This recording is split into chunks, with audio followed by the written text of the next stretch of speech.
Hello and welcome back to another episode of Tool Tech Tuesday with JIMS. Today we'll be covering wheel bearing removal, unboxing the JIMS tool number 939 to do the job.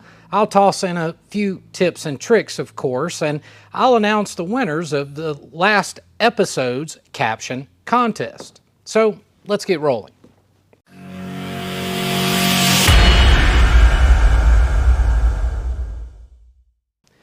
Many years ago, Harley utilized tapered bearings on their wheels, which required regular maintenance to both repack with grease and set bearing in place, similar to how you've seen me set crank bearing in play on our engine videos. Tapered bearings were replaced by sealed bearings quite a number of years ago, which required virtually no maintenance. But that doesn't mean it's a component that can be ignored. Now, over the years, the wheel bearings have evolved in size and purpose. And also, as ABS brakes became optional equipment, the wheel bearings became a functioning component of the ABS system. A common question I'm asked is, how long do wheel bearings actually last? Now, that's a tough question for me to answer.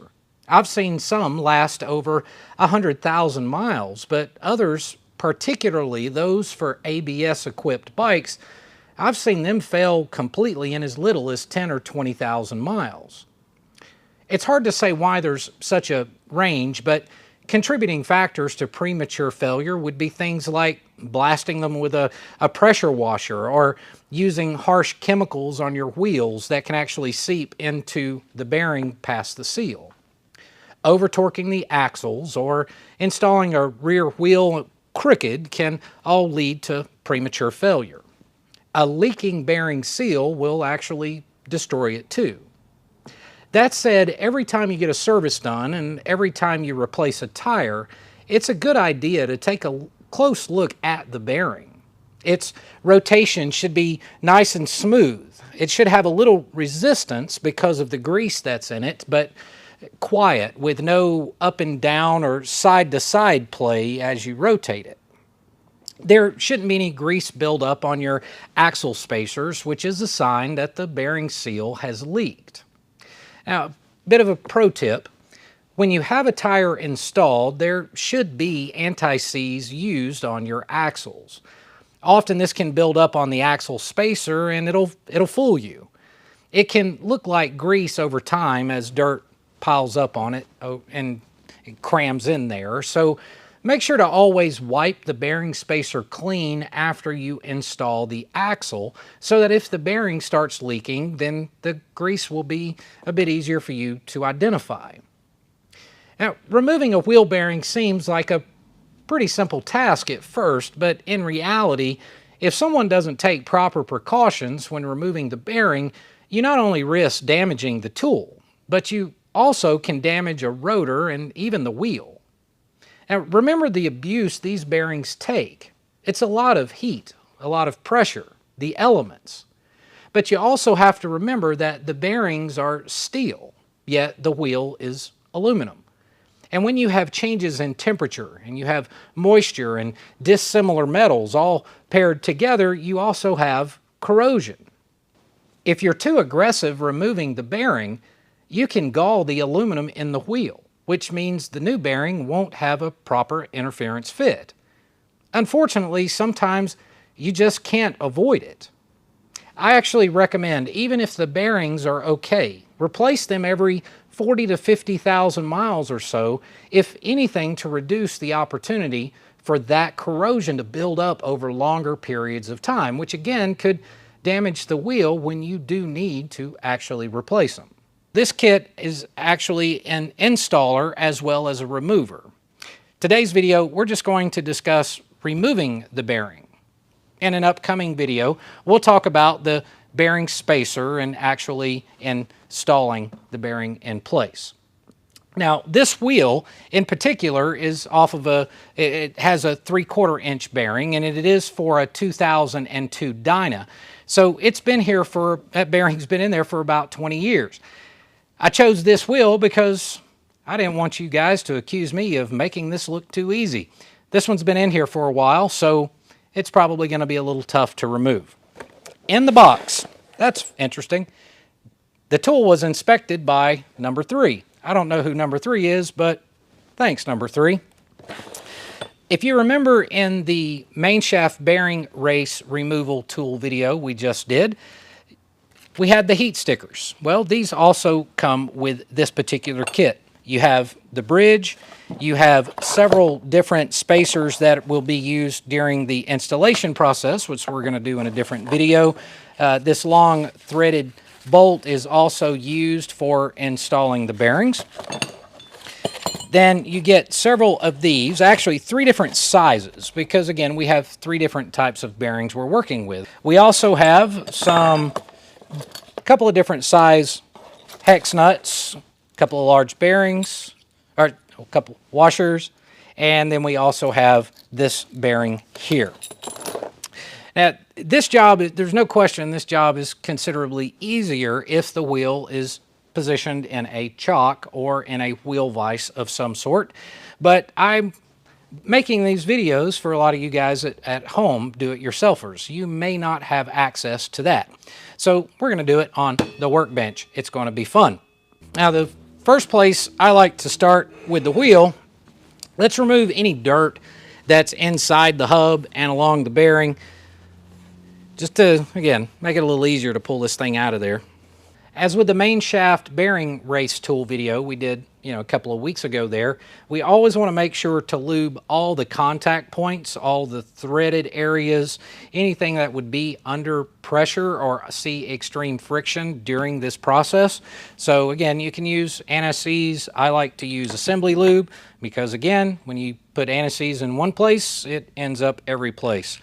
In some cases, it can be easier to pre-assemble the tool.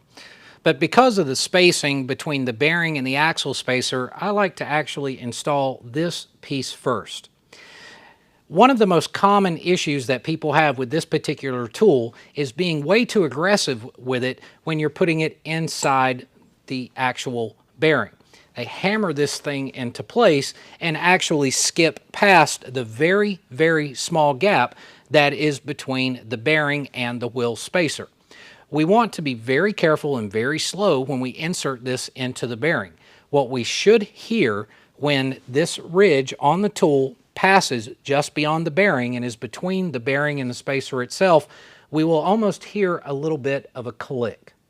I like to use a soft-faced dead blow hammer. Again, take it very, very easy, and we're just going to tap it into place. Now once we've went past the top of the bearing and we're inside the middle of the bearing, we're going to push it down by hand very slow until we hear a click.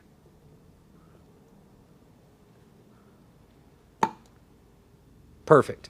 Now we know we're perfectly positioned between the bearing and the spacer itself. All too often I've seen people take this and just hammer it into place. When you do that, you bypass the bearing, you're in the middle of the sleeve, and then you start torquing down on the tool. Destroys the tool, and it will not pull the bearing. When you're in that position, you should notice that the tool is in place very well. It's not easy to slide back and forth. It's locked in perfect. Then we'll take our Allen key and this portion of the tool. Excuse me. This would be a little easier if I had it in a wheel vise. As you can see, we now have the upper portion of the tool, the threaded portion exposed there. Now we'll slide the bridge into place. You'll notice the notches on the bridge here, and they're designed to go around the rotor. Now this is a very old brake rotor that I know I'm going to replace. So I'm not concerned with any damage I would do to the rotor. I would replace this rotor anyway. Not all hubs provide enough support for the teeth on the bridge. So JIMS does also have a tool, I'll leave a link in the description, that would bolt in place of the rotor that would give this a solid surface to mount to. The other way you can do this is just hang on to a few old brake rotors. If you have some old brake rotors in place, they work just fine as well. So we'll put the bridge into place. And remember, we have lubricated these threads. Put on the large washer, and we'll put on the nut. Next, we'll install a washer and this nut. Now, while holding the Allen key on the back, we're going to tighten that expander to 100 inch-pounds. Inch-pounds, not foot-pounds. Now we can take our 5/8 inch wrench, place it on the threaded portion, and then rotate the large 1 1/8 hex nut. This is going to be a stubborn one. It shouldn't take an incredible amount of pressure to remove that bearing. If we find it's sticky, I would start with applying a bit of penetrating lubricant. Let that soak in for a few minutes. If you remember the thermal stickers that we talked about in the main shaft bearing race tool video, this tool comes with some of these thermal stickers as well.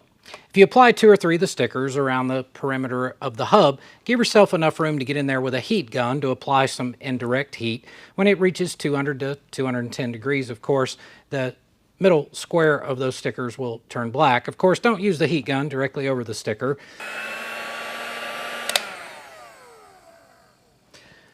Now that we've got the hub somewhere around 200 to 210 degrees, then we can start pulling the bearing. Interesting thing, when you're applying heat, it's important to put a bit of that penetrating oil on top of the bearing before we begin heating. Capillary action can actually pull some of that penetrating lubricant down between the bearing and the hub. Do not use the 5/8 and turn this portion of the tool. Make sure you are turning the 1 1/8 nut. There we go. And if you'll notice, this is much easier than when we first tried it, so the heat helps quite a bit.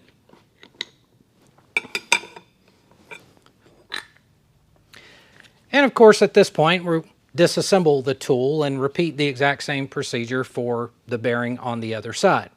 In this photograph, I want you to pay very particular attention to the pattern left inside the hub.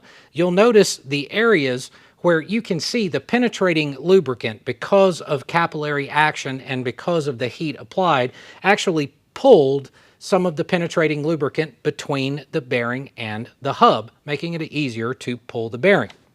You'll also notice that there's no galling to the aluminum, despite the fact that this bearing has been in this wheel for over 20 years.